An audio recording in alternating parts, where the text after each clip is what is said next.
Okay, it looks like it might be going. Says this meeting is being live streamed. Leave or got it? I was like, got it. Yeah. Yeah, Oh, it said leave. You get the yeah, option. it gives You you the don't have the option. option to leave, Jeremiah. We're not going to give you that option tonight. Yeah, not gonna do that. I'd Well, never I do. might be able to wing it and give my own version of how to turn hate into victories. It won't be the same as yours, though. Anyway, welcome, you guys. We are streaming it tonight. I finally was able to figure out the connection on Facebook. They did something funky, and so I had to make a few changes, deleting and reloading and stuff. So we got it working. So I am streaming this to Thriving Singles Community. This is Jeremiah Webb. Jeremiah is a public speaker and a coach, I would call it high profile coach. And you can correct me or make it fix whatever I'm saying wrong. And I asked him if he would share his life story with us. I sent in the feed just now, I sent a link. You are welcome to join us. He would actually love for people to join us and have this be interactive. I just wanted to hear his story, his life story, because it is incredible. But with that, he has a purpose in that he will also teach us how to turn hate into victories in a way that you normally would not be able to do, right? That's your expertise. And it is also huge and immediate changes. That was what he is able to produce with his and deliver. He promises that and he delivers it with his clients. He does large groups and he does one-on-one. So I am so grateful to him that he has agreed to join us tonight. And Jeremiah, I will just let you take as much time as you want. 10 minutes. No, you have to have at least 30 minutes. But I told him like 90 would be awesome too. I just did one the other day that lasted 2 hours. So we're just going to let you go. And we just would love to hear as much as you want to share. My purpose in having you do this is I just want to hear life stories. I love to hear the journeys that people have gone through in their lives and what they're learning and how we can learn from them. I personally have not really ever told my life story until recently. It's been probably 6 months ago when there's pieces of my story that I had never told before.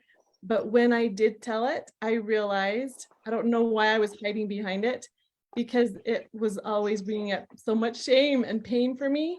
But in doing it, I realized this is not who I am.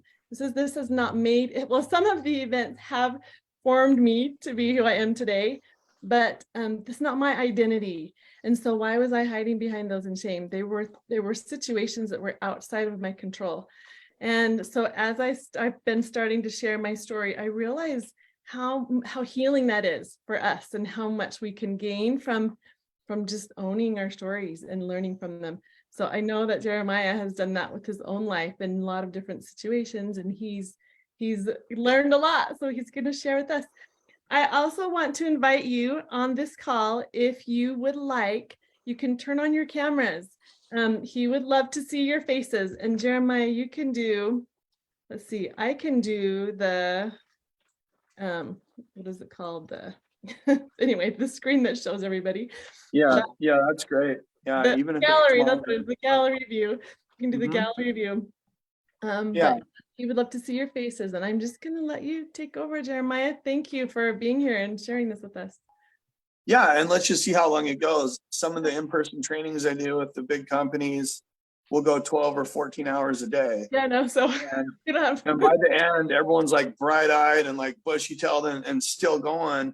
And I'll say, hey guys, you've been in here 12 hours. And I'm like, what are you talking about? It feels like 2 or 3, And so if I go into it and say, hey, within 12 hours, you guys are going to be like super energized. Like everyone's going to prove me wrong.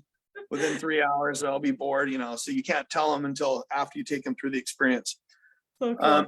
And so some of the key components of hate are just recognizing right away that when someone hates you, so a general concept is like people know when they're being judged, right? When someone's judging you, It's like, it's obvious. Everybody, you know, you're being judged in that moment. We're all aware of it. We feel it. There's just a different energy to it. When someone hates you, you feel this intensity inside your body, whether they language it or show it with body language or speak it, right? Or just a combination and communicate with their fingers and their hand, like all kinds of stuff. When hate happens to you, it's immediate intensity that you feel biochemically. There's a change in your body. Even specific words, hate-filled tipped words, and kids can do it too. And it's not, they can say it before teenage, right? They can say it at 5, 6, 7, I hate you, I hate your guts, I wish you were dead. Like, well, wait, if I were dead, like, you know, I wish you weren't born. Oh, if I weren't born, you wouldn't be born. Well, what are you saying here, right? And so, but they're getting to that place even earlier on. And that's why I say, like, if you have kids, let's say they're 9, you need to teach them and talk to them as if they're 5 years old. So if they're 9, you're talking to them like they're 14, because they're exposed to so much information, way more than they should be at that age, really. Yeah. Way more emotional and mental intensity through movies, through video, through YouTube, through Zepto, through all different kinds of mediums. Yeah. And it's almost like they're 5 years older because they're being thrown so much information way too fast. And so you really want to talk to them and teach them as if they're 5 years older than they are, and you'll have a lot of success. But when you hear someone hate you, like literally, I hate your guts, I effing, you know, like there's this biochemical reaction that takes place in your body and you feel it. And it doesn't feel good. But if I were to say, I'll just hold the camera different for a second, like this is your heart. You know, people shape it like this or whatever, and it's really kind of shaped like this and beats like this. This is your heart. When someone says something aggressive or angry or hateful to you, your heart goes like this. And it closes, and the hate traps inside. The only way to get it out is to do the same thing: aggressive, scream, yell, say something really mean, aggressively drive on the road or the freeway. Men, women, doesn't matter. Like, people will cut you off. People do all, like, not let you in. Doesn't matter who it is, right? Yeah. It goes like this, and it lets it out. And so we need to understand, first of all, it's not who you are. It's a pattern that we go into. Right? So understanding hate a little bit better is like saying, wait a second, they're not hateful all the time in every way. Oh yeah, they are. No, they're not. It's just a pattern of hate they go into for specific things. So I knew a surfer in Hawaii. I went to BYU, Hawaii. I attended school there and it was amazing, right? It's like hula class, horseback riding class, scuba diving class, navigate by the stars and sail in the ancient canoe class. I mean, it was an incredible experience. All these different countries, clubs and stuff. And so there's this surfer, just imagine like a total surfer bum. It's like, oh, far out, man, you know, no, nothing bothers me, man, you know, you know, just the most laid back, cool, you know. And then I'm driving with him and he misses we're driving to town, to Honolulu. We're on the North Shore where everything is like chill, right? We get into town, Waikiki, Honolulu area, like it's fast paced, it's shaking and baking. It's not so country like where we came from. He misses a freeway exit. Son of a mother, like just starts losing his mind. I'm like, dude, what happened, surfer dude? Like, you were so mellow and nothing could throw you off your game, and you miss a freaking exit on the freeway, and the guy goes ballistic. Like screaming, swearing, vicious, like foaming at the mouth. And I'm like, what? And I realized it's a pattern that he goes into when that happens only. He doesn't do it anywhere else in his life. But through all his far out and his surfing and all that stuff, this happened. And then he did that to get it out. So the first thing you want to do, literally, like physically, if you can take, you know, how you touch the screen and zoom in, if you take your heart and just open it, like literally just zoom in on it and open it. And what you're really looking to do, instead of this crap that keeps happening, right, over and over, and they just lose it, like calm, calm, calm, boom, right? Because it's trapping. Just go like this. Look at this. Look at my heart. Just pull it open and let it flow right through. Yeah. And then someone's like, F you, I hate you, I wish you were dead, right? And you're like, oh, I feel that. Oh, there it goes. Oh, ooh, that doesn't feel good. Oh, now it's behind my rib. Oh, it's moving over. Oh, and it flows right out. Interesting, yeah. And no more trapping and then explode out of nowhere. Because that's what's happening. That's what everyone's walking around doing. By the way, their brain is in beta mode, right? 14 to 28 revolutions. And it's not a relaxed mode, right? If we slow it down to like alpha, it's like 7 to 14, it's more relaxed. Then they go deeper to theta, right? 4 to 7. And now I hear noises and they're calming. It's not a distraction anymore. Noise, I hear noises like more relaxed, more calm. By the way, right? When I go from beta down to alpha, and then I go even deeper to theta, that's 4 to 7. That's where you hear noises and you're still relaxed and calm. It actually makes you more relaxed when you hear noises and distractions. You still recognize an emergency and can respond. It doesn't numb you. But when I am able to do that, and we do that in our coaching, that's one of the things we do, is help you control altered states, access more of your brain in a special way at a genius level. Nice. Kids 0 to 7 are in theta. That's imagination. Theta means you're in REM and deep sleep and you're still conscious, right? Beta is just beta. When I go into alpha, when I go to 7 to 14, alpha is the equivalent of being asleep and dreaming, but I'm conscious. So it's way more relaxed. I'm going to handle things way better, way more resourceful. But if I go deeper to theta, where the kids 0 to 7 play, now I'm the equivalent of deep sleep and REM. My brain is deep sleep and REM, rapid eye movement, right? Like super deep recuperating sleep, yet I'm conscious. So then I'm able to really perform at an unbelievable level when I have altered states like that. And we're not using drugs and stuff.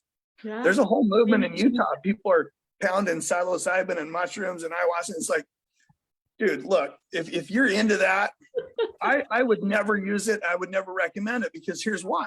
It changes your biochemistry when you take psychedelics, for sure. Totally changes it, but guess what it does?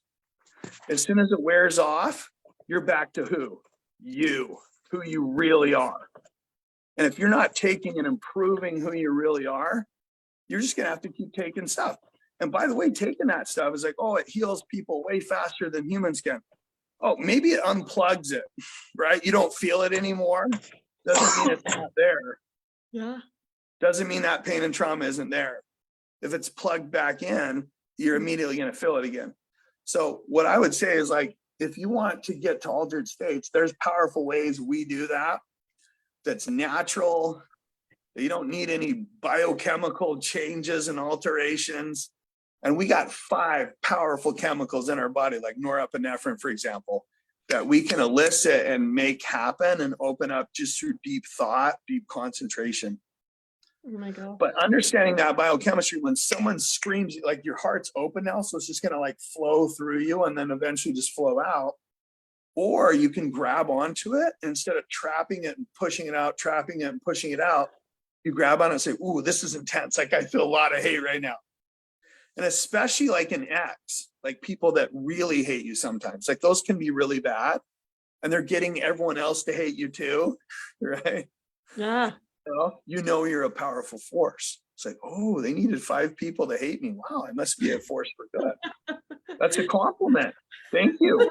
And I've said that. I said, hey, you know what? Thank you for doing that. I'm not asking for more, to be clear, but I'm so grateful, because now I can turn decades into days. with that many people. And I had two really super wealthy people trying to ruin my life and destroy me at the same time, like ultra high net worth people, two people at the same time. Wow. Literally like willing to spend massive amounts of money to bury me, right? Just totally destroy me. So I'll leave and just not be in the picture. And now like just give up and leave my daughter. I was in an 8-year custody battle for my daughter from 2 years old to 9. It was like 1.5, 2.5. Like it wasn't exactly quite 8 years, but there's still a couple pieces, just some small details that'll finish up in January. So it will be 8, right? Yeah. But 8 years in court, I don't know, 50 some, who knows how many times, lost, went to the appellate court, lost again, and they ruled in the appellate court that we couldn't challenge it at the Supreme Court. What lower court rules that you can't go challenge it at a higher court? That's like unheard of. Yeah. How are these things going sideways? Probably money, probably other stuff behind the scenes. It's all hate though, for sure. Yeah. And then all of a sudden, one day, I wake up, I get a call. We won everything. Wow. And I had taken all the hate, because if people that don't know what alienation is, that's when a parent decides to poison the child's mind against the other parent and perhaps the whole parent's family, like everybody. I'm Webb, Jeremiah Webb. All Webbs suck. All Webbs are horrible. All Webbs are losers. All Webbs cannot be trusted. All Webbs are liars. But it's done in a way that's designed to be deadly with zero detection, no evidence. Yeah. It's vicious. Right? And we had that going on. Yeah. Luckily, not for the whole 8 years, just for the last 2. So kind of for the last 8, but really intensely, like basically when all the pandemic stuff started in that first part of 2020, everyone went to homeschool. So when it was homeschool time, that's when it started.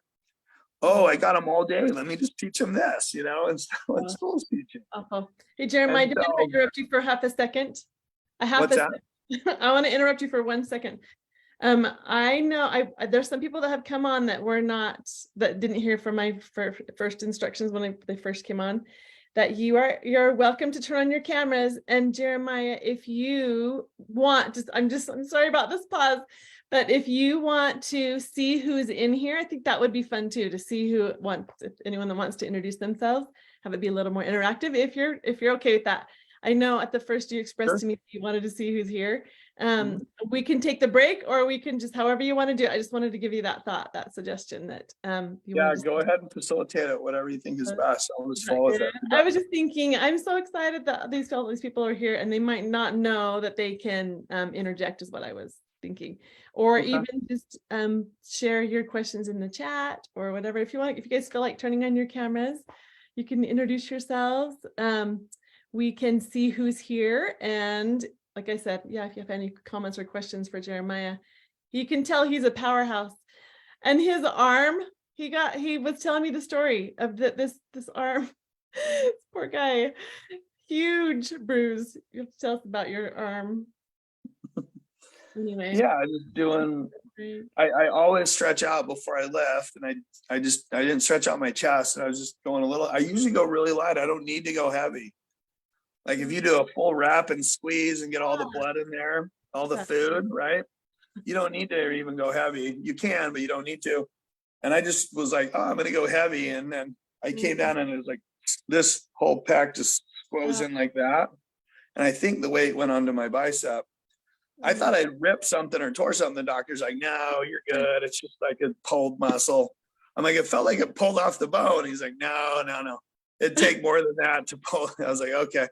Yeah, but then this showed up that last night, and I sent him a picture. I'm like, hey, this surface, this wasn't hurting at all. Do you change your diagnosis and treatment, or does it stay the same? He goes, no, it stays the same. I was like, all right. But my daughter's like, dude, we gotta, like, this is a pretty big patch that she put on it. She didn't want to look at it, so she gave him a little patch. Yeah, she's like, I'm gonna puke. I can't see that. I want to cover that. That's awesome. But I was like, oh, she's caring for me. That's nice. Thank you. And I didn't give you a chance, Jeremiah, I didn't give you a chance to tell where you're from or anything like that. So I think it would be good for all of us to introduce ourselves if you're good with that. I love what you're saying, so I hate to pause you. I hate to pause you on this, but I was thinking that would be fun for us. You got an inner nudge, follow it. Let's do it. Nudge. That's exactly what it was. I was like, we need to see who's here and what you guys are up to. So I didn't think I even introduced myself. I'm Sherry Braithwaite. I imagine most people know that's here because the messages are all coming from me. But I just love a community like this. I love the people in this community. And so I'm giving anyone that wants to the chance to share their story. I actually begged Jeremiah. I asked, well, I didn't have to beg you. You said, sure, I'd love to. So I appreciate that. I'm just wanting to hear people's stories and what you guys have to share, what you have to offer, your message really. And Jeremiah, oh my gosh, you're already feeding us with a fire hose. I'm loving it. I'm taking as many notes as I can too. You have a lot of wealth of knowledge. So I want to let you get back to it. But tell us, I'm from Utah. I live in Utah. I wanted to ask you where you're from, and then we can give everyone a chance to introduce themselves and tell us anything they want to tell us, why they're here. Yeah, I was born in Holiday. Oh, okay. Just like really small in a basement in I think Cottonwood Road. So it's like Walker Lane, Cottonwood Lane area. It's a beautiful, thick wooded area with like the river that runs through the property. They're like really expensive places. Wow. We just lived in a basement, you know. Went to Brighton. We moved out to Magna. Yeah. Yeah, and I kind of grew up there. So I would have went to Hunter High School had we kept living there. But then we moved in third grade and we moved right above Willow Creek Country Club. So I went to Brighton High School. Okay. It was amazing experience, incredibly competitive sports wise and stuff like that. And then I was a BYU fan growing up, but man, when I got to college, I was like doing, you know, I worked overseas as an outreach specialist, you know, some call it missionary or whatever, is in Italy, which is like, oh my gosh, like best place to eat ever. Like Italy, Japan, like those would be amazing places. France, for cuisine, Singapore, like, you know, that's like gourmet Chinese. Those are all incredible. And so I went there and came back, and then this guy Urban Meyer was coaching at University of Utah, and it was the second year, and I'm like, you know what? This guy's amazing. Like I don't really like the U, you know, but what he's doing was incredible. And as like someone that loves to drive and push other people, I'm like, dude, I got to learn from this. So I didn't abandon BYU. Like I still cheer for him and stuff, but I had to be there. So I talked to this guy and I was trying to get to BYU Hawaii, and he said there was like a 6% acceptance rate. Wow. And apparently that's more difficult than getting into Princeton. I'm like, okay. He goes, but if you come to the U, I can get you to BYU Hawaii in a year. Oh, I can get you in. And I wanted to go there so bad. I'm like, dude, this Stan Inman is his name, as a career counselor at the University. I don't know if he's still there, but this guy changed my life. Right. So I went there. So I was there for all the home games. So BYU fan my whole life growing up. I'm going to the University of Utah and I'm getting into it and cheering because it's like, dude, like this Urban Meyer guy is unbelievable. And unfortunately, they couldn't hold on to him. Right. He's 2 years and he was out, but it was an undefeated season. I had coached, like personally coached one of the players when I was at BYU Hawaii. And so we came down and went to the Sugar Bowl when their coach now, like, yeah, Urban had left. So that first year they busted the BCS and went to the Sugar Bowl, and we got to go sit on the fourth row and watch this kid I'd coached, you know, when I went to BYU Hawaii. But Stan kept his word. I did a year at the U, packed in a ton. You know what you could do at the U is I enrolled in the master's classes, even though I was a bachelor's degree. Wow. They didn't stop me. Like nobody stopped me. So I took like these really high level, nice. I don't know, 500, 600, whatever courses in psychology and human behavior and all this stuff.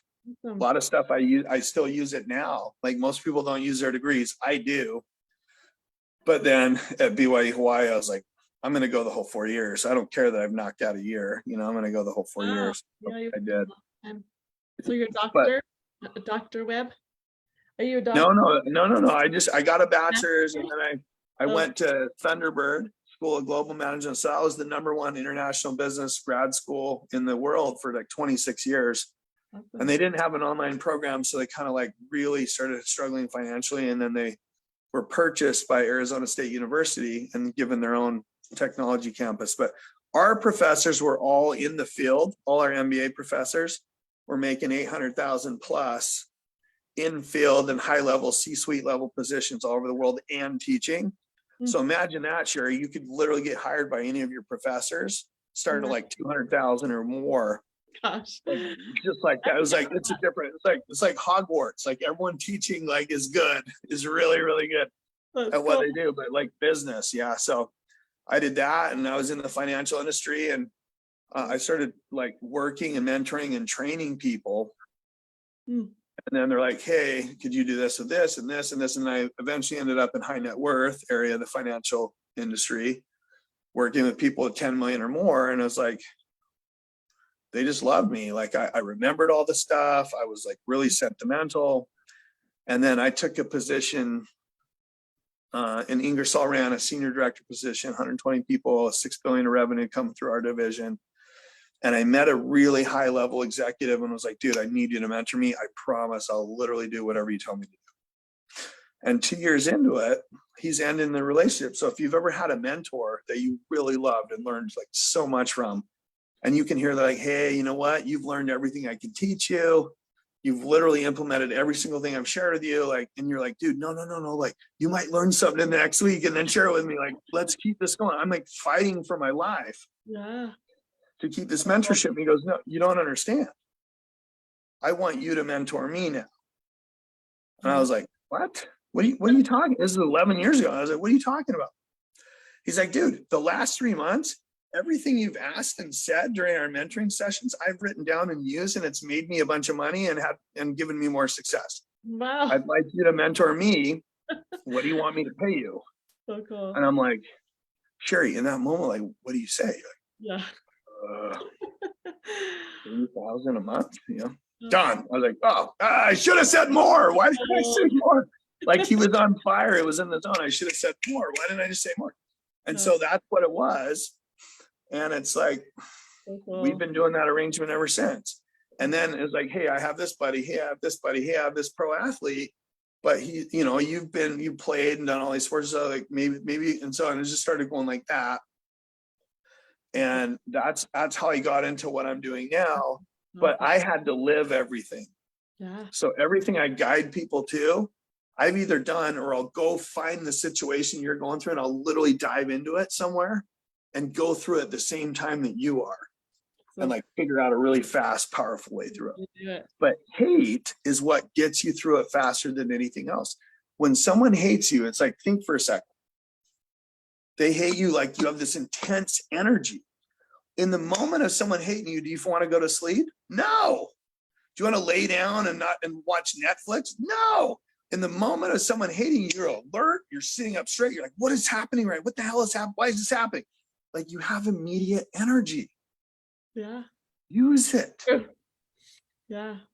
It's better than coffee or cocaine or whatever people are doing to get energy. Right?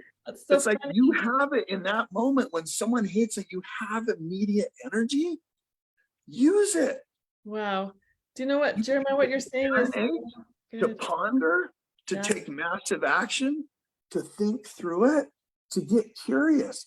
Huh, they hate me. Wow, that's so interesting. I wonder why. That is so good. Do they hate me all the time and never go away? Or is it just right now in spurts? Right? Well, and so here's a question I've been having the whole time you've been talking to. Well, actually, let me hold on that question because I want to meet everyone. Okay, Zoom user, we don't know your name because you're just a Zoom user. And I don't know, you're first. You have a blue shirt on and you're a beautiful lady. I don't know who you are. How should I recognize you? I may recognize you. Oh, you're on mute. So we're going to let everyone take their turn to say who they are. I'm writing down my question because I've had it since the beginning since you started speaking. And if someone else wants to go first, they can. It looks like you're on mute, so maybe you can't get off of mute. See if does that work? Can you unmute them? Oh, okay.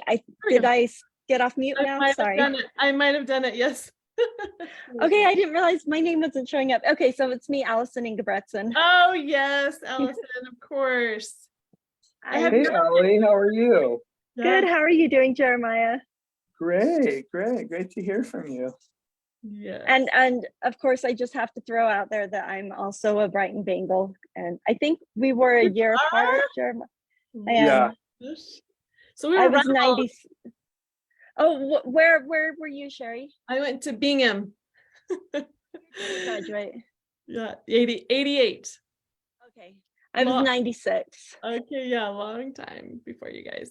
So Jeremiah, were you 95? Yeah, I had originally I was tracking to do 94 because I started preschool early or something. But then when my parents were going through a divorce or starting to have it, like they had an official, they took me out and put me into a private school, and I played varsity as a ninth grader. So I loved it because we were traveling and playing all over the state, baseball and basketball. They didn't have a football team. So I essentially did the same grade again, because I'm like, Mom, like I'm having so much fun. Can we just do this and so I ended up going back. I didn't get held back, I promise. But I did have a dad and a brother that skipped like 3 grades each. I didn't do that. I didn't skip grades. But it also kind of sucked because you're like not even driving and you're a senior, Yeah. And so there's like ups and downs. But yeah, I finished 95, so I knew 94 people, 95 people, and then I had dated a cheerleader that was 96, and so what was her name? Jen German. No. Oh yes, you might know her. I don't. I mean, yeah, there were like she after 700 me, people dated per other class. guys too. There's Josh Griffith. He played basketball. She dated him, and then her two brothers were twins. She's an amazing gal. She was super cute and that's awesome. Fun, and it was fun while it lasted. Yeah. Cool. So is there anything, Allison, that you want to say to us? Well, you have been saying, but is there anything you want to tell us about yourself we don't know? Something that no one knows about you. Oh man. Always a fun question. I know that's always so hard, what do you feel safe to tell that nobody knows? No one knows it. There's a reason. There's a good reason that no one knows. I enjoy writing books, like stories, fantasy stories. I wrote my first novel in 8th grade, and it was 2,000 pages. So that's a fun one. That is. It was more about quantity than quality, but for an 8th grader, I'll take it. So. Oh my gosh, that's awesome. Very cool. What's the name of your book? Oh gosh. I kept changing the name of it. It's like The Unicorn Necklace. It was about some fairies that had a magical necklace. So. Very cool. That's awesome. Yeah. Brent, do you want to introduce sorry, go ahead. I didn't let you finish. Nope, I'm good. I am good. That's all. I'm just Allison. And yeah. Brighton. Hi. Okay, Trenton, you said your brother, I was reading the chat. Trenton has said a couple things. His brother went to Thunderbird. Did you see that, Jeremiah? I didn't know. You got to tell me. I'm not seeing the chat. I'm just like looking at faces. Okay. His brother went to Thunderbird, and he also is going for the Utes with you, right along with you. So yeah, that's where I went to schools, Utah. So okay. Yeah, my brother, he's I don't know, he's kind of a nerd, but he got an international. We all are. All Thunderbirds are. But they're they're able to network and make incredible friendships too. Oh yeah, it's been a great thing for him. So, and here's my cat, I guess. So on the call. So yeah, I live in Richfield here in Utah. So just sat down to, I don't know, get ready. Well, I was gonna get ready for dinner, but I saw the reminder that this was going on, so I was like, I haven't jumped on one of these before. So yeah, well, we don't want to delay your dinner. You can eat dinner while you're sitting here. We wouldn't eat. I already ate. Okay. Very good. He got it. He got it already. Good. Very good. That's why my camera was off mostly. Oh, good. You've got it. So Bryant, do you feel like introducing yourself? Yeah, hey, Bryant Pepin. just started going into the space. So really just here to listen and kind of gain more insight from you guys, as I am, I'll just say it, probably a lot younger than all of you.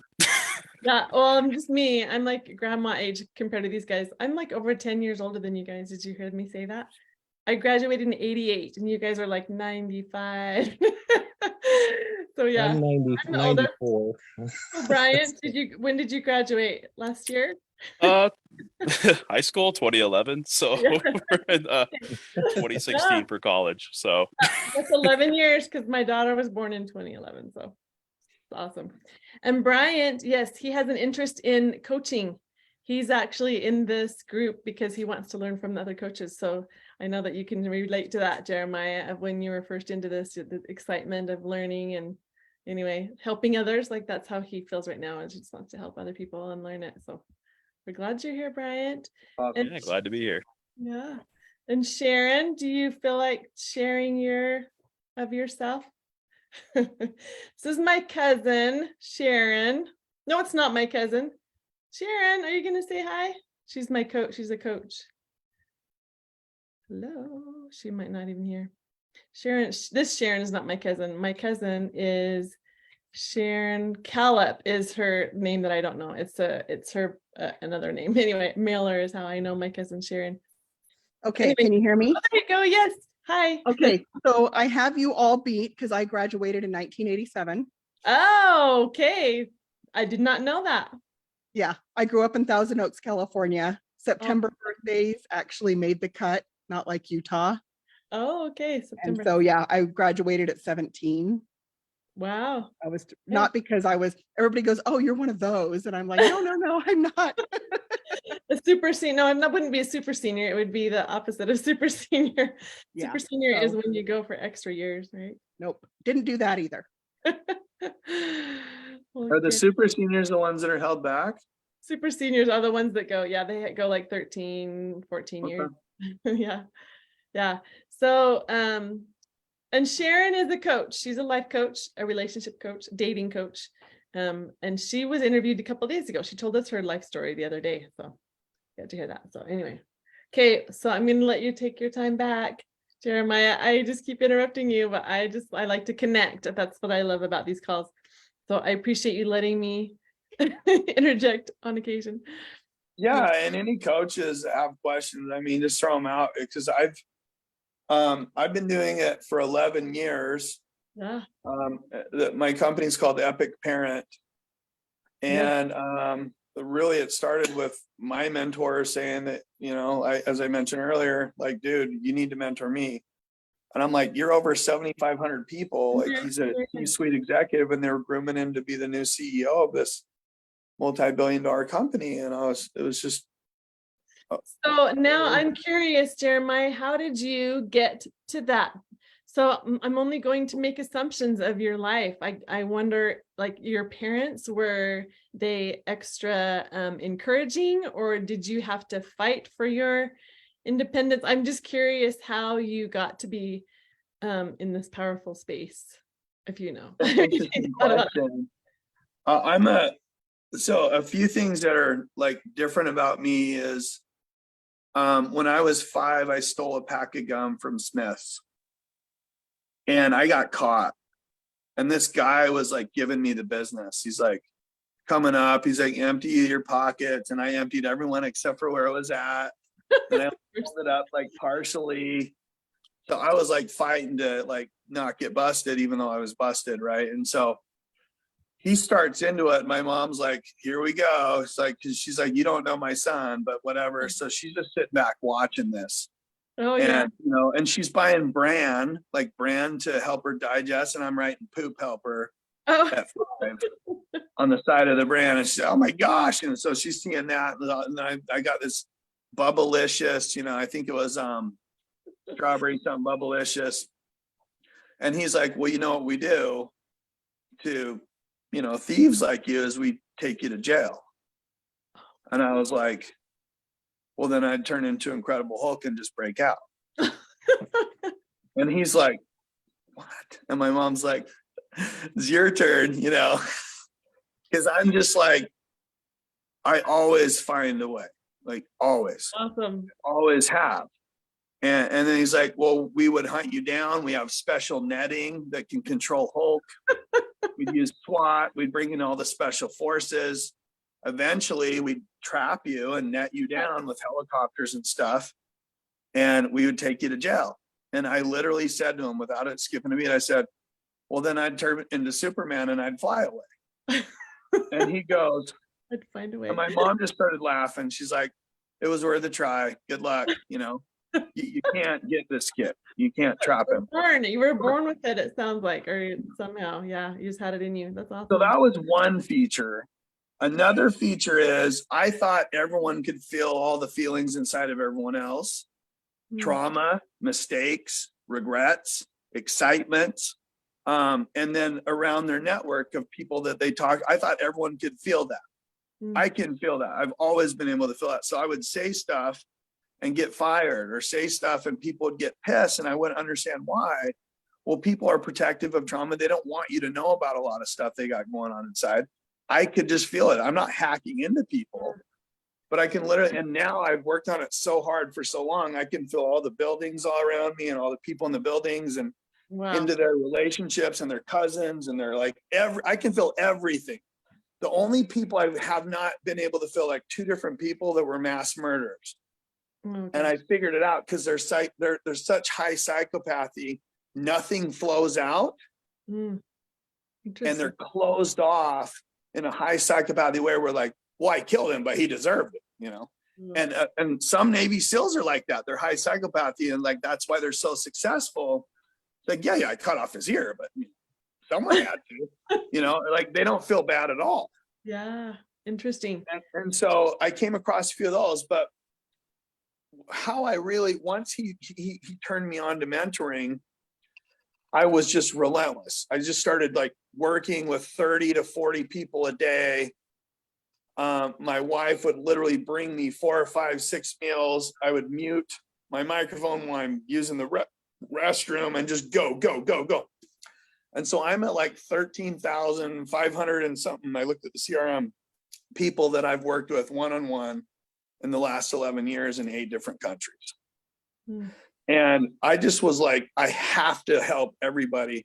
And I specialize in immediate results. It's not like it's going to take 6 months to ramp up 12. It's like literally 1 hour or less. We're solving it now.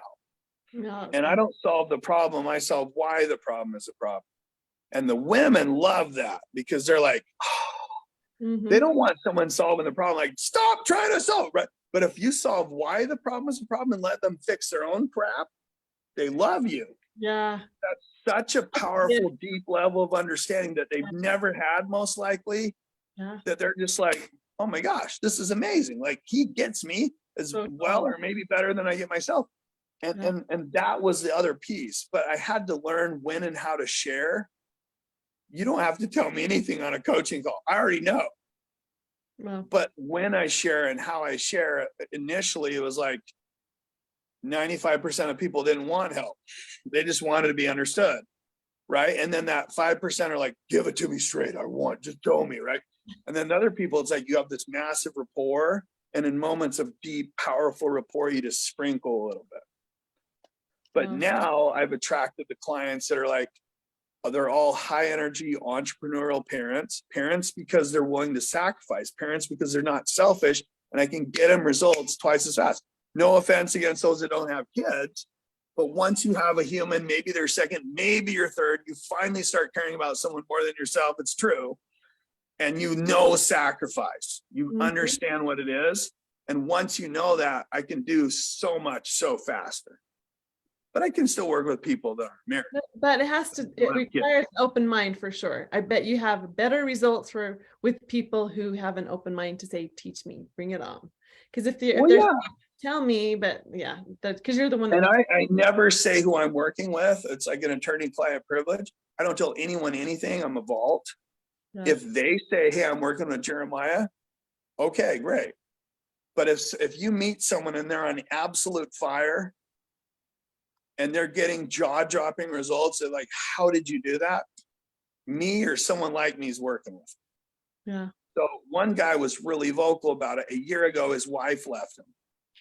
5 kids, ages 2 to 16. She's like, I'm out. I'm done. Move to a different state.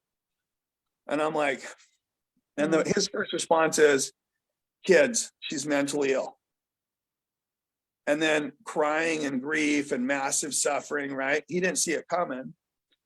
And he'd build up this massive empire, multi-millionaire, 60, 70 properties, rental properties, Airbnb stuff. I mean, he had serious wealth and was #1 in his area, in his niche of all the competitors worldwide. This guy was the #1 producer. And he called me up and goes, what do I do? And I said, you know what? What a rare position you're in right now. He goes, yeah, you're telling me. I went, no. How many people in their life get the rare opportunity to literally upgrade everything they don't like about their spouse? I'm like, this is so lucky. He said, usually you gotta love them through it. And he's like, what are you talking about? I'm talking about grief and suffering. I was like, dude, you're in a perfect position. What are the things you didn't like about it? He's like, well, I was like, we're going to upgrade all of them. No one gets this chance. Like, you're the luckiest person I know. And he's like, what? I said, let's just make a list. What do you want this time? Like, forget about love right now, because you don't feel like it, right? But what would, if you could say your dream person, what would be 5 things? And I was like, what would be 10? And I kept pushing him on the call, and he wanted to hang up a few times. But I loved him and I honored him, and I kept pushing, and he could feel, because I'm like all over here, even on the call tonight, and then whoa, right? And it's like, whoa, and it just hit. And we wrote 53 things down, 53 bullet points of what he wanted in a wife. Gosh. Anyone in their right mind would say, oh, that's so picky. It's not picky if you work your guts out, if you grow yourself with massive momentum, if you dig to the depths of your soul, use all the hate, all the pain, all the suffering to rocket fuel launch and break Earth's gravity and massive growth. It's not picky. It's a standard. Yeah. I went to his reception this last weekend in Utah. He found a girl that met all 53. Oh my gosh. He's like, hey, this is the guy that facilitated all this. And check this out. His wife had left the church. Wow. Okay. They had a temple marriage. You guys, if you're in Utah, you know what that is, right? If you're not, some religions, you marry till death do you part. Well, this one, there's a way you can marry forever. Hopefully they want to stay with you forever. So it's a lifelong process to actually have them want that after they commit to that. But that's the idea, right? And so that's what his belief system and his religion and stuff was all about, that. And she had left it because she's like, I'm out. Well, guess what? While they're getting sealed, what's the #1 thing on his mind the second they're done getting sealed in the temple? Consummate. Gotta make love to this woman like you wouldn't believe, right? Like, he was like, yeah, he wanted that so bad because we had electric polarity. So the first thing I get you is we triple your net worth every year. The second thing we do is get the person of your life, of your dreams in your life right now. Hopefully it's your spouse. And we're going to turn it into that if there's any chance to do that. And if not, and that's over, but you played not just a Hail Mary play, but 30 plays after the Hail Mary, and you still know for sure that is not your mate. And if you do what you did in the beginning, you'll have what you had, by the way. People stop doing what they did and are like, why am I not in love? How did this happen? Well, you stop doing what you did. Of course you're not in love, right? You don't just fall out of it. You stop doing what you did, and then you stop having what you had when you were excited and proposed. So his ex-wife, I said, don't tell the kid she's mentally ill. What are you doing? Yeah. Tell them, hey guys, some people give a lifetime of effort in 19 years. That's your mom. She doesn't have to be here the whole time. Some people come and they impact so much, they can be there in a year and change the whole world in a year. Your mom's one of those people. She's amazing. We love her. She's incredible. She has all her wit. She knows exactly what she's doing. And she loves you guys to pieces. But guys, she gave me everything. She gave me you guys. And she knew to get to the next level, we needed a new person in the family. Wow. She is so wise. She's so wise. Way better perspective. I love that so much. And I kept telling him that. And then he just started believing it. And he started telling her that. She goes, really? Yeah. Okay. And all of a sudden now she's visiting. And I'm like, dude, take a trip. So he's going Amazon, swimming with piranhas, like all this stuff. While he's gone, she's at the house loving on the kids and raising them. Why would the parents, they make the kids go back and forth? Why? The parents should be the ones going back and forth. The kids didn't do anything wrong. They should stay in the same house. So I'm one. Okay. So we designed that. But wait, before you ask this, let me just tell you, she left the church. So while they're getting sealed, she went back to the mansion, decorated the whole bedroom with rose petals, put a collage of love pictures of them all over. So they came back ready to consummate like that, right? Because they're like, no, we got to do this. Like, we've waited so long, right? And they're like blown away. They sit there and are stunned at how she's decorated the room while they were getting sealed. Wow. This is the level of love and co-parenting we're getting, right? Person in your dreams in your life right now, triple net worth. And then the third thing is getting your kids to listen to you like you're the cool aunt or cool uncle instead of the parent. You are the most influential people in their lives. And those are the three things we get. And we don't mess around. We have those within a few weeks. And we're just building to get jaw-dropping results. So you look unbelievable. And everyone's like, how the freaking crap are you doing this? But understand, you can't lead someone, especially if you're a coach, you can't lead someone to a place that you haven't led yourself. Yes, I agree with that. Yeah. So why do people follow you? Because you have a feeling that they want to have. Yeah. That's why we follow others. Well, I have to. Well, they're barking commands. Okay, well, I'm under their rule, whatever. Yeah, okay, kind of. But true leadership, like you do it, whether other people do it or not, you're doing what is right. You have a feeling others want to have. That's why they follow you. And then if you love them on top of that, Yeah. it's unstoppable. Yeah. And I love all of my clients. Yeah. I care about it as much as they do, if not more. Where I'm like, I'll send one a message and say, hey, I don't know which cousin, but you need to reach out to them and talk about this. And they're like, holy freak, how did you know that? Right? You get so zoned in and so tuned in on people, deeply integrated. And we're doing that deeper level of work, solving why the problem is a problem. I say, Sherry, hey, you know what? This is the problem. Do you know why it's a problem? You go, why? You need to read more choose your own adventure books. What?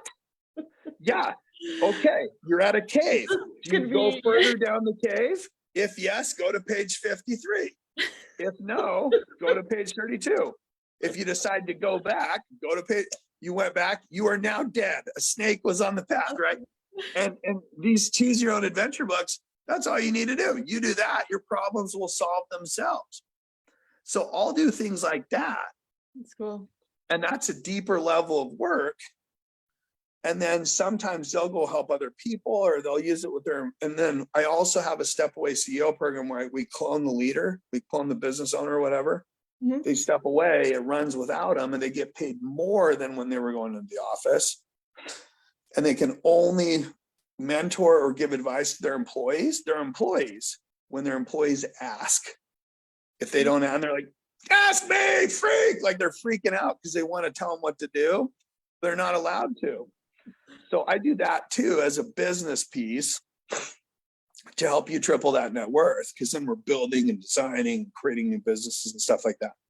But honestly, like that person of your life and your dreams right now is the most powerful, because I love having people make massive wealth. I love having that powerful influence of your kids, like the cool aunt or cool uncle, and it literally will work that way when we were working with me. But my favorite is the intimate, raw, passionate, electric relationship where they can't keep their hands off each other. I have two couples in their 80s. Oh my gosh. They can't keep their hands off each other, guys. It's fun. It's exciting. It's amazing. Kids are coming up to them at the Leatherbees and saying, I don't know what it is about you guys, but it's like so like inspiring, like love and like this special energy you have between you. Guys, let's be honest. The most fulfilling thing in this life on the planet is an intimate relationship. There's nothing close, nothing. And if you're in the basement, I'm not in a relationship and I don't want to be, like, you're screwed. I'm not being mean and I've critical. been there. I have been there. But you're in the Admit. basement, the highest level of fulfillment on the planet. You don't want a part of it, dude. How long are we gonna live? We don't know. Yeah. But if you're in that thinking, you have to get the hell out of that thinking, because there is nothing. Cars, homes. I've done all those things, right? Had really beautiful, awesome things. Not awards. Nothing compares to the fulfillment in an intimate relationship. And your kids are great, but if you put them first, you can't be intimate with your kids. So it's still not the highest level of fulfillment. That's why you can't put them first. Yeah. You have to put your spouse first. And I made that mistake in my marriage that ended, that took 8 years to win the cousin. And dads don't win. Dads don't win. True. Unfortunately, it's true. But I did. Yeah. Right. And honestly, she probably respects me and loves me so much more because she's super beautiful. She's super amazing. She's got the gifts of God. She's incredible. She's so talented. And no one's ever like took her on. No one. So like deep inside, like she hates me, but she also loves me and respects me, and we're cordial. Like we're friendly and cordial. I call her my little sister. I was like, you can be the big sister, little, which one? No, I want to be the little, right? She's younger than me anyway. Well, I'm just teasing, but we have that peace now and stuff.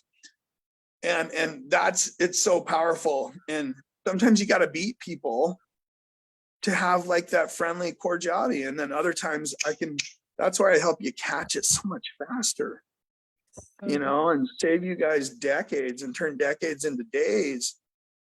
Because I know where it's like, I can see the patterns. I know it, like I've worked with that many people. I know all the patterns. I'd have to be like the stupidest person in the world to not see, guys, people aren't a-holes or bad. Like they just go into a pattern for a little bit. It's just a pattern. It's not who you are. Yeah. It's not. We have everything inside of us to handle everything in front of us. We just have to have the courage to unleash it. You will not receive more than you can handle. You guys, it's like, Sherry, I've done it. We've done this. You use the word overwhelming. Overwhelmed compared to what? Yeah, it's true. Not a real word. It's not true. Yes, it's true. Yeah. We have a promise. So God, Great Spirit, Universe, Mother, whatever your belief system is, I call God, you call whatever your belief system is. There is a higher power. There's a higher source. There's higher intelligence. Okay. We were created. I tried the Big Bang Theory in school. I like put crap in a box and shook it up. I got a freaking F. Okay. It didn't work. It was BS.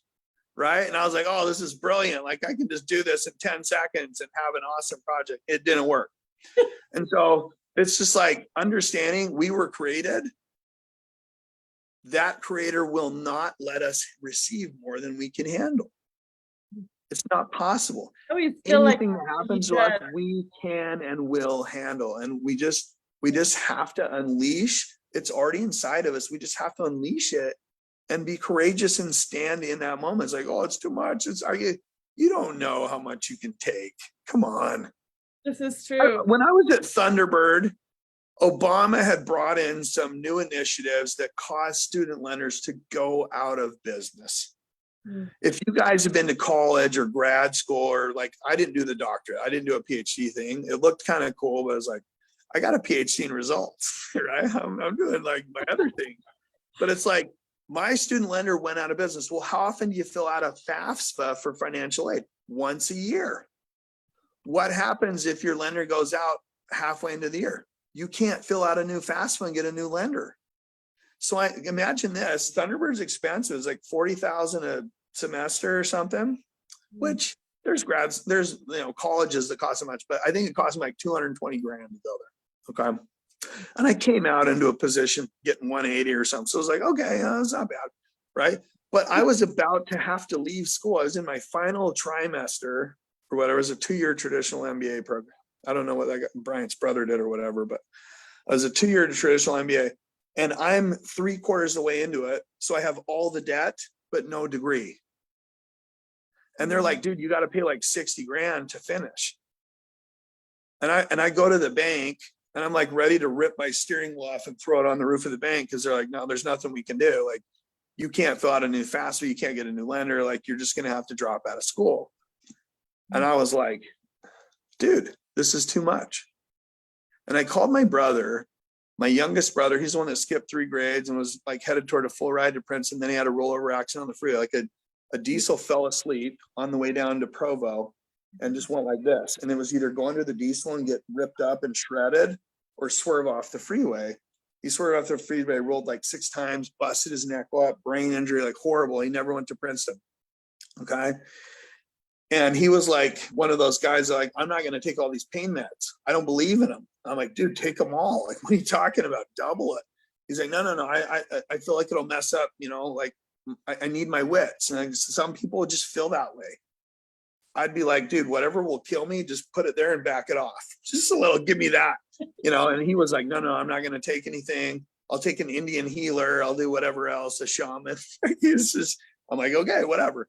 But I get on the phone with him and I'm like, dude, this is too much. I can't handle it. He goes, you don't know what you can handle until you've gone past it. You don't know what your actual literal threshold is until you go past it. And I was like, still gripping my steering wheel, like, tear it off and throw it on the bank. You guys freaking suck, right? I go back into the bank. I was like, you know what? You're right. I went to a different bank, not that same one, right? Because it didn't go well. And I went to I went to another bank, Chase, and I went in there and I had a couple credit cards. Like American Express has a charge card and a credit card. Charge cards, like, have no credit limit, you pay it off in full every month. Or they have a credit card with a revolving, rotating balance where you can carry a balance up. You don't have to pay it off in full each month. So it's different. But I had like a $50,000 line, $40,000 line. I'd done really well up to grad school. And I also knew how to like get my credit up higher. I had some friends and stuff. I walked in there and I got him to personally loan with no assets. I got him to personally loan me like the 60 grand to cover all the tuition. Wow. And here I was like a few banks down, ready to like tear off my steering wheel. Like, who knows if I would have been able to, right? I'm a pretty sizable guy, right? But my brother's like, that's not even it, dude. Like, I was like, this is too much. I can't handle it. He goes, how do you know you can't handle it? You're still alive. You're still breathing. You called me. You're still thinking. You're not dead. You can handle this. And now it's like, move out of the way. I'll handle it. Like, all right, I can and will handle it. Whatever it is, I don't care. Like, I have that now because at some point you fail so much, guys, like you lose fear. And you're just like, I have no fear. What's the worst that can happen? Oh, that's awesome. Like, you just don't fear anymore. And then you're courageous enough to let all your personal power that's already in you, it's already there, placed by the Creator, anticipating moments like this. And the moments are happening for you, not to you. Even the pain, even the trials, even the disappointment, they're all happening at the exact right time. It's like, well, it rains, it pours. Yeah, I know, because it's happening at the exact right time you need it to grow. Frustration means you're about to have a breakthrough. Love it. When you're pissed, what is happening? What is like, that's when you're about to break through to a new level of life, if you step into it. And so my job is to get these guys and gals on fire, keep them on fire, and just get jaw-dropping results. But ultimately, you got to understand, like, I have a few things like that I've learned to hone. One is reading under people deeply, feeling stuff inside of them. You don't have to have that to be successful. It definitely gives me a competitive advantage. I will tell you what's going to happen before it happens. So we all have that power, though, Sherry. We have the power of anticipation. You've done it, son, whatever. Hey, don't do that. You're going to spill the milk. Don't do it. Boom, milk spills. You saw it was going to happen before it happened. That's a key, like, sign right there. Like, you have the ability to see what's going to happen before it happens. If you can get that and you get the power of anticipation, that gives you a competitive advantage. You can get your clients playing at a level that no one else can compete with. And if you're doing that day in and day out, 3, 4, 5, 6 times a day, giving them tools, showing them, pretty soon, doesn't matter how hard other people work, they'll never catch up with my clients. Because we're just like strategically building and dominating. I'm preparing them for the things that I went through. They'll never have to go through that, hopefully, but they'll be able to handle it if they do. Well, and you have also the advantage of all of the psychology education too. I think definitely helps understanding the mind and the heart. I think that's big too. But back to your point, I asked my dad about it, and he said, when you were born, I was prompted to play the top motivational speakers, the top behavior psychologists in the world, the key elite performance coaches. I got all their tapes because we had tapes, right? I got all their tapes and I played them for you every single night for 10 years. Oh my gosh, that's awesome. So I had all these things just packed inside me. It was inevitable that I was going to turn into Hulk and then Superman. It was inevitable that you could not trap me and I was going to find a way out. But the truth is, we all have that ability. Yeah. Yes, that's so good. Well, that's the thing. I'm glad that you mentioned that because I'm guessing, and I can speak for myself, that we look at people like you who are so successful and who just have their game. They're on top of your game. And if I always tell people, don't compare yourself to others, but that's what we do naturally. And we say, he either must have been just born that way or he's just lucky. Some people are just lucky. I don't know. I don't believe that. I like what you said anyway, that, well, we all have it in us to do whatever we want to do, to be whatever we want to be. We have it in us. So yeah, and I'm glad you said that because yeah, but understand though, like when I first faced the prospects of divorce, I didn't see it coming. Yeah. I'd made mistakes. Like I put our daughter first when she was born instead of my ex-wife. I should not have done that. That was wrong of me. Right? She needed someone there all the time. I was traveling, I was speaking, I started getting popular. Like people were inviting me, and like it felt good to be wanted. I was like, for the first time in my life, like all these really brilliant, awesome business people that I was meeting were like, come speak to us, come do that. It's like, yeah. It's like, babe, I know you want me here, babe, but let me like build this thing and then I'll be here, kind of a thing. And I knew she didn't like that. I know she didn't want that. She wanted someone there. And so for me to do that, I went back and apologized to her a few years ago. I was like, hey, look, I'm so sorry I did this. I put Brooklyn first. I did this and I knew you wanted someone there. And that was wrong. I'm sorry. I shouldn't have done that. And so, but when the divorce happened and she wanted it, I never expected in a million years. I wanted to die, guys, for like 2 weeks. I wanted to die. I was just like, dude, I don't want to live. Because you got to understand, like, my parents got divorced. If you have gone through a divorce, a kid of divorce, one of the first things you decide is, I'm never going to do this. Mm-hmm. So you either get fearful and like never marry and just live with someone, or whatever. And that happens. Or you say, dude, I will do whatever it takes to never get divorced. So you try to pick the best and then you just fight through anything that happens and like find a way through it and keep going. But she didn't want to. Yeah. I'm like, how is this happening? Like, I committed this. I'm willing to go through anything. Even though some of the things she did was not good. I'm like, we can't stay married if you keep doing this. It's like, but whatever, like, let's work through it. She didn't want to. Mm-hmm. And so I picked a lamppost in Gainesville, Florida. We were up at the University of Florida. She's doing her PhD. And man, it was so hard. I was like, holy freak, when you get divorced, this sucks. Like, this is the worst feeling for a guy, especially. And it's usually the women that initiate, like 75% of the time, the women are like, I want the divorce. So we're just like, oh, and then we don't know how to ask for help. You guys are like talking and connecting with everybody and have all these support pillars of support. We're just like, putting our head down. Like, it's horrible. Mm-hmm. So I'm like, that's a lamppost. If I hit that in front of Gainesville Health and Fitness at 82 miles an hour, I can end it and I don't have to deal with this crap anymore. I was that way for a full week. And then I'm like, wait, what if the teachings of my religion are true? Like, I'm going to go to hell. I don't want to go to hell. So then you're like, oh, God, will you take me? So you start praying and asking him, and then you drive around with no seatbelt to help the chances, it's ridiculous. But this is where we're at, is what we do in that moment.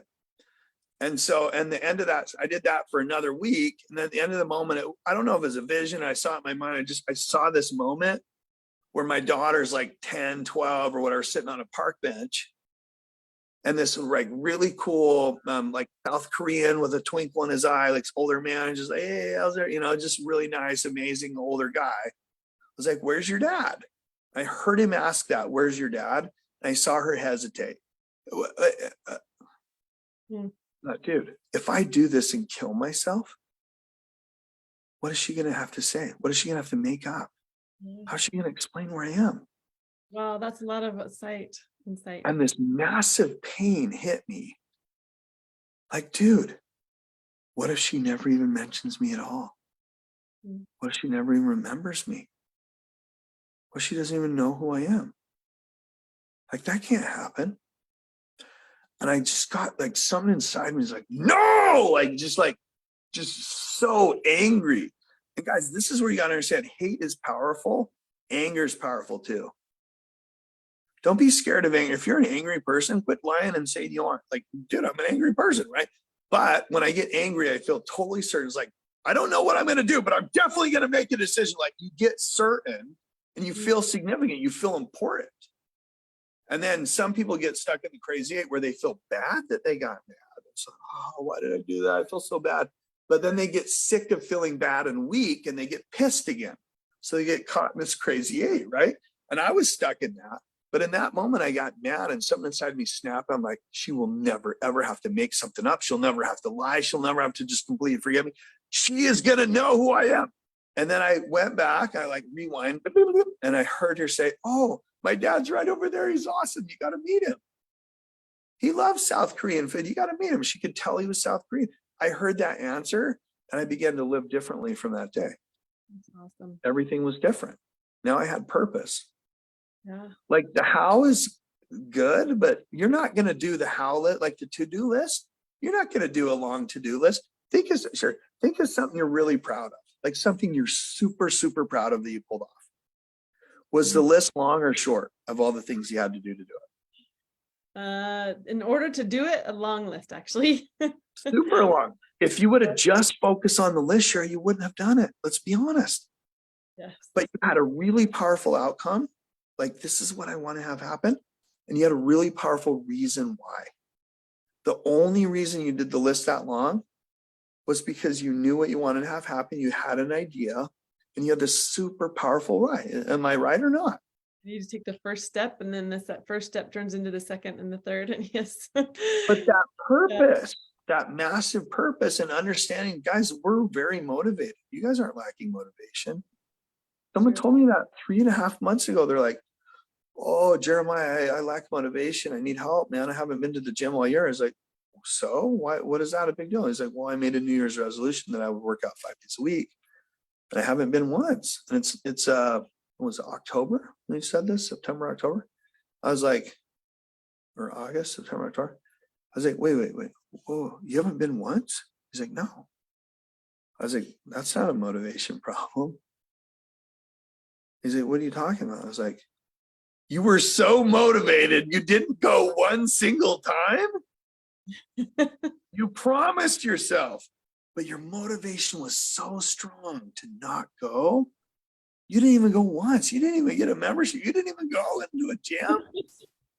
You why? don't have a motivation problem, my friend. You have a why problem. Yes. The pain is higher than the pleasure of working out. Yeah. If the pain's higher, guys, you're not going to do it. Mm. Anything in life, if the pain is higher than the pleasure, you won't do it. If the pleasure is higher than the pain, you will. Every single time. You're not procrastinating. The pain's higher. You guys, we got to understand how we work. That's how we work. And I'll tell you something. Like for you, Trent, if the pain and the pleasure are the same, you freak out. What do I do? I don't know what to do. Because there's no clear path to do it or not do it. Pain's hard, don't do it. Pleasure's hard, do it.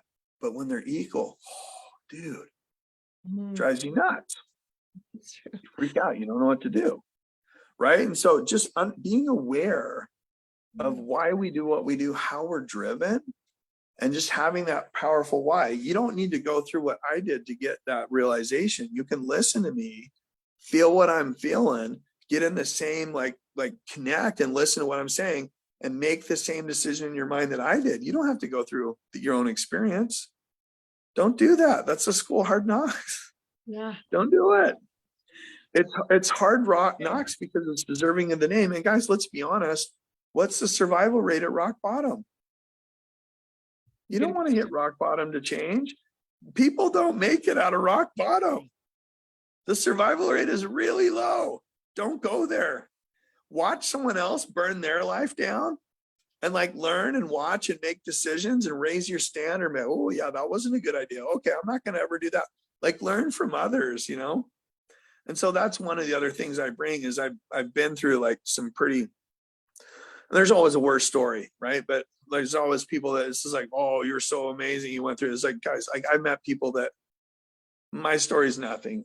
Like it is something because it was for me, it was as hard for me as it was them for that.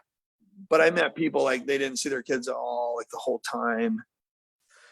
At least I saw her. It was 4 nights a month. I mean, that's nothing. But you know what? Man, we made every single minute of those 4 nights. I mean, it was on the weekend, so we could stay up till 2 a.m. It's like, you keeping your kid up that late? Well, yeah, I mean, I took a lot of videos and pictures. Like we did a lot of, and she wanted to. Daddy, can we just stay up a little bit longer, please? Can we just play? Dad, when I'm with you, can you like not work? Can we just like play and just work when I'm at mommy's? Like we were doing that stuff, you know? Yeah. And it was like all full on carpe diem. I kept showing her the Dead Poets Society like clip of about carpe diem with Robin Williams. If you guys have seen that, it's so powerful. Like seize the day, Yeah. you know, making the most. It's like, hey, I'm not taking like I had her from Friday to Sunday night. I didn't even get to take her to school. This is the first year I've ever taken my daughter. I'm like, yeah, I'm taking her to school. I was like, you're weird. I'm like, no, like this is so cool. I'm like the first one in the car line. I'm like, you know, I love it. I'm waving to everybody, you know, I'm so excited. They're like, what an idiot. You know, it's like, yeah, okay. But dude, this is a blessing. I fought my guts out. I gave up everything I had earthly and physically and financially. Guys, I invested every month for 25 years into like stocks and mutual funds and bonds and portfolios. It's all gone.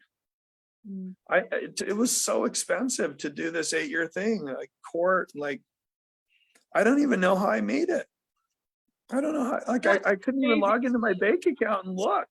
Is it just Utah laws or is it horrible attorneys? I don't understand. I don't understand why that it could go for that long. It's so painful to have to. Well, when you have a dad that's relentless and not going to give up his rights and not going to stop and not going to quit fighting until he has like No, I just his can't right. believe the judge didn't rule it soon. The system's all against that. Attorneys, there's so many attorneys you hire that could give a crap less. They run up bills. It's like, dude, why are you calling me? Email me. It's $10. You call me, it's 250. Yes. You know, they're just what I finally did is I found an attorney who had lost his kids. Okay, my 6th attorney, my 6th. He lost his kids. He went to freaking law school. He decided to do an MBA and a JD at the same time. He graduated from Thunderbird, right? Thunderbird means you're very talkative. You're typically smart. It was like, I don't know. I kind of got in the back door, you know, and some of the like the academic smartness and stuff. I'm more like break down all categories and I see relations of everything. I don't categorize and box everything. Everything relates to me all at the same time. I see like everything. It's like, oh no, that's this category. It doesn't exist for me. And then Thunderbirds are explorers. They like love the world. They love cultures. They love culinary. They travel all over. And he went back to the legal system. And he won his kids back. He had to go get his own law degree. So having someone like that was awesome, but not quitting and not giving up, and then using all the trials and all the difficulty of trying to bury me to get higher, more powerful results. So cool. And I thanked her. I was like, I'm not asking for more, but thank you. Yeah. And I'm so glad that you guys are united now. I mean, you guys are spending more time together. I bet she loves it. Oh, tremendous. It's 182.5, 182.5. It's exactly equal, no primary parent. We can go to Afghanistan if we want. We can go anywhere we want, whenever we want, however we want. It's totally different. And we had a 50-50 when we first started. And then we switched it to a temporary out of state every other weekend, Friday to Sunday, just for like 4 months. So I could work out of state, make the money back, and then actually come ahead after the divorce, like financially. And when I got back, they wouldn't change back. They're like, "You're not back." And I'm like, "What? What do you mean I'm not back?" And it turned, and she'd remarried her third husband by then. He had a lot of money, and so it turned into this like fight just to get back to where we were in the beginning.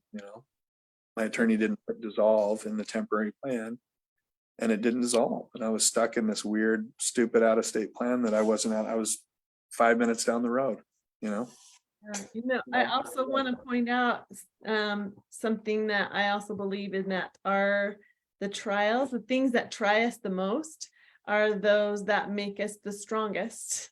And I see your how you're helping so many parents doing what you're doing in your coaching, and all of your, this is the way that you feel about being a parent, that you would probably not have gained that, right, from all this fighting and all. I don't know for sure, but I think my ex, she turned me into a formidable person.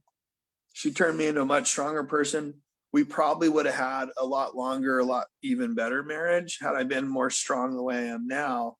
I credit her all for that. I do. And I've told her that, and I've thanked her, and it probably pisses her off sometimes. But at the same time, I want her to know, like, I'm grateful. I'm grateful for the trials, for the ridiculous stuff, for all the money, but I'm like, seriously, like, it made me, it's weird to say this, but I'm the man I was supposed to become in this life because of her. And I deeply thank her and I honor her for that. Some of the things she did, I don't think were nice or kind, but you know what? They helped me grow. Right. I was a defensive person back in the day. I couldn't take like too much direct feedback. I would try to one up people. I was just immature and ridiculous in so many ways. And I don't look at my old self and I'm judgmental. I look at my old self and say, that's all I knew. I didn't know any better, but I do now. And so honestly, like almost everything I've been able to pull off and anything I've been able to make financially and like making things figure out and work out, even though I'm way behind and there's so much I had to like leverage, to make all this happen. I thank her for all of it. I honor her for all of it. I mean, she's the mother of my children. How could I not honor her? Of my child? We just have one, but yes. Oh, okay. You would always honor the mother of your child. It would not make sense to not do that. And so I love her. I appreciate her. I honor her. I thank her. I'm grateful for all the growth she helped me get way faster. I'd have never probably gotten that in this life, right? And because of her, I was able to. So it's kind of funny, and I'm not asking for more, and I'm not narcissistic and like, oh, give me pain. I like pain. But honestly, like I truly thank her. I'm so glad she was so strong and aggressive and just like had this drive to like take me down because that's so funny to hear you saying, I'm so glad that you hate me so much. You hated me so much. And I've told her that, and I'm like, hey, this is gonna sound weird, but honestly, like, thank you. I appreciate it. So good. Awesome. Jeremiah, that's so cool. I love that perspective. And I bet a lot of your perspectives is what really helps people. I think that the mindset that you talk about, having your mind set on a different perspective. You've given us so many awesome little tips and perspectives. I'm gonna go back and take notes too and quote you. There's some good stuff that we've learned. So we all of our listeners have gone. I think they hit the 90-minute threshold. Kim done, and I think it gets late enough that people want to head off to bed, I guess. But yeah. Anyway, and maybe he went and got another meal, Brant. Maybe it's maybe. Anyway, I'm hungry. It's making me hungry. The cat needs to eat too. Yeah. Yes. But I have loved everything you've said. I totally appreciate you being here tonight and sharing with us your story and all of the things that you've shared. So I really appreciate it. And there were a couple of people on Facebook I noticed that have been listening. So thank you. Also, I don't know who you are, but thank you for that. And if you have any comments, you can throw them in the chat, comments in the chat on Facebook, or you can send them to Jeremiah. Now that's the last thing I usually ask is just how can people reach you? And that's Facebook, Jeremiah Webb. And Yeah, or would you rather have them go through your business? I think Facebook is Jeremiah.web1. Well, that's TikTok is Jeremiah.web.1. Oh, okay. And Instagram is Jeremiah.web.1. And I think YouTube is Jeremiah.web.1. Probably just your Facebook Messenger is fine. I'm sure it comes up under yours and the profile will be there under yours. Yeah. To this, So that's just your personal one, but you have a business one too. Do you want people to follow you in the business Facebook group, or is that just for clients? You have, or maybe you don't. Maybe you don't have a Facebook business one. Maybe I'm confusing you. There is there's one called, I think it's called Parent Alone. That's what I called it before I started getting all the married people in it. Now there's a whole bunch of, because they're like, dude, we're not like, we haven't lost a spouse to death or divorce, but I kind of feel like I'm alone, even though I'm married. Can we get in? It's called So Parent Alone. Parent Yeah. Alone. Okay. It's And then Parent Alone or Parenting Alone. Yeah, Facebook page. okay, and then Shop on Fire. That's the other thing I was talking about. Is that only for clients? Shop on Fire is like another company on that's business to business. We train customer service, anti-sales method, and step away CEO for the business owners. That's not typically for like HVAC, plumbing, like home services companies. oh, okay. That's not Uh-huh. But there's also a website that's parentalone.com, and that will change to epicparent.org in the next few weeks. That's so good. I love it. That's right down my alley too. I love it. I didn't even know about that page. That's very cool. Yeah, I've been feeling a lot of passion for my just parenting and my daughter getting older and having different needs than she's ever had, emotional and like you're saying, just be her best friend and support, and that makes such a difference. I noticed with her, giving her what she needs instead of responding to her behaviors. I'm having to learn that a lot. It's just finding out what is it that's a tricky one. No, that's a really, what's the last part you were gonna say there? I just said, what are you feeling? Like, why are you understanding where it's coming from? What is the base of what you're feeling instead of how you're responding? Because there's behaviors that come up that I don't understand. If I respond to the behavior, it's a lot worse than for me to say, how can I connect with you? How can I support you? What is it that you need? What are so anyway. Well, this is what I do with my daughter. And this is tricky. You have to be really good at this, and it takes practice. But if my daughter's being feminine, like feminine energy, I would never discipline her. Not ever. Yeah. Because that's her core energy, and you'd never discipline someone's core energy. If she's being a kid, I can discipline that part. Yeah. So I have to notice, is she being feminine right now or being a kid? And if she's being feminine, I'm looking for, does she need more attention? That's being feminine. Okay, feminine wants attention. No matter how much you give them, they want more. There's nothing wrong with it. It's not needy. It's just a need. Yeah. And we got to understand that. That's why being present, 100% dialed in, not like on my phone and crap, but literally looking at her with her present and listening to her. Don't text her, call your woman, right? Like they need that attention. She also needs to feel safe.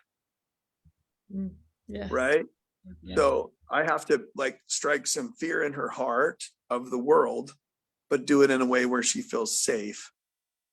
And then she must feel understood, because feminine, if they don't feel understood, they don't feel loved at all, no matter how much you love them. You can send them so much love, they won't feel a thing if they don't feel understood.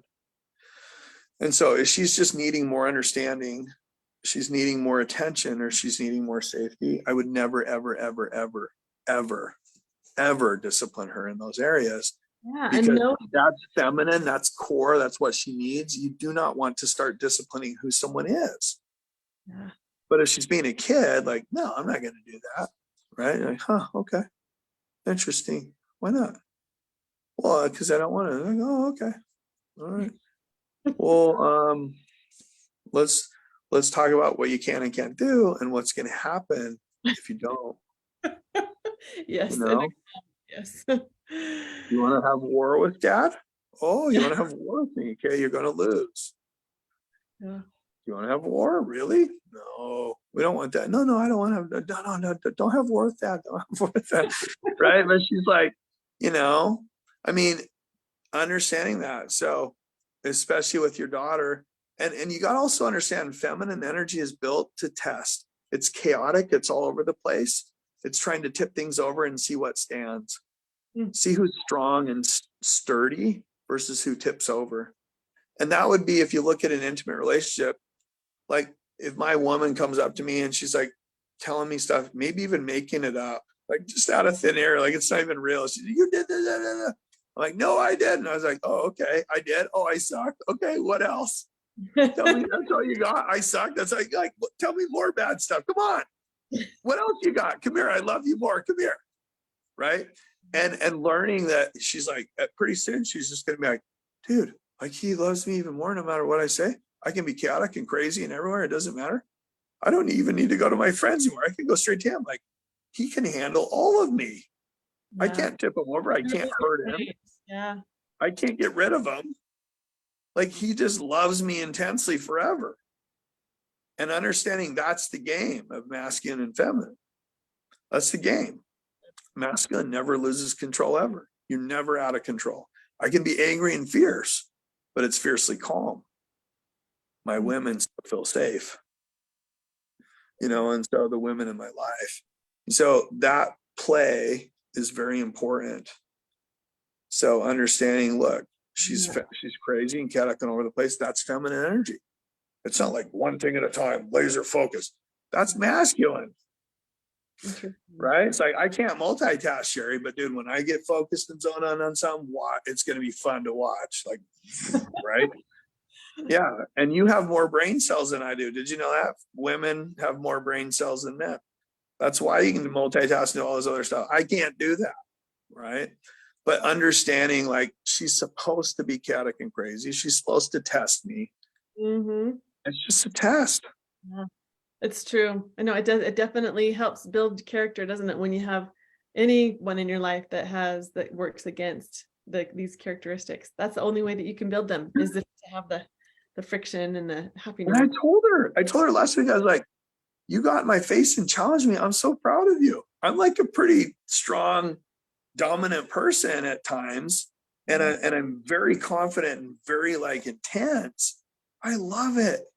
I'm so proud of you. Like you had a voice and you shared how you felt. Like I can't even tell you how proud I am of that. You stood right up to me. That was amazing. I'm so proud of you. She's like, really? I'm like, because in the back of my mind, when some guy's trying to take her in a back room or the back of a car to hurt her or take advantage of her, that girl will never let it happen. Yeah. And you're she's strong and she's courageous and she has a voice and her voice matters. It matters deeply. And you got to understand, when she speaks, when a woman speaks, this is talking, this is talking, this is talking, and perhaps other parts. Yes. Right? You have to hear all of them. Yeah. And respond to the mouth last. Yeah. Okay, I'm going to remember that. This is good. Good stuff, Jeremiah. Thank you. Yeah, it was fun. Thanks. I appreciate it. Anytime. I love the idea. I love what you're doing. I love what you're putting together and how you're doing it. So keep going, girl. I think it's fantastic. Awesome. Well, thank you for being part of it. So we'll have you come back on and talk about parenting stuff, because that's where my heart is. Some other time I'll have you, if you ever want to do that. You could come on bring our kids on and have conversations with our kids. Anyways. Have a good night. Thank you again. Thanks for joining us, everyone. Have a good night. Thanks. Take care. Bye.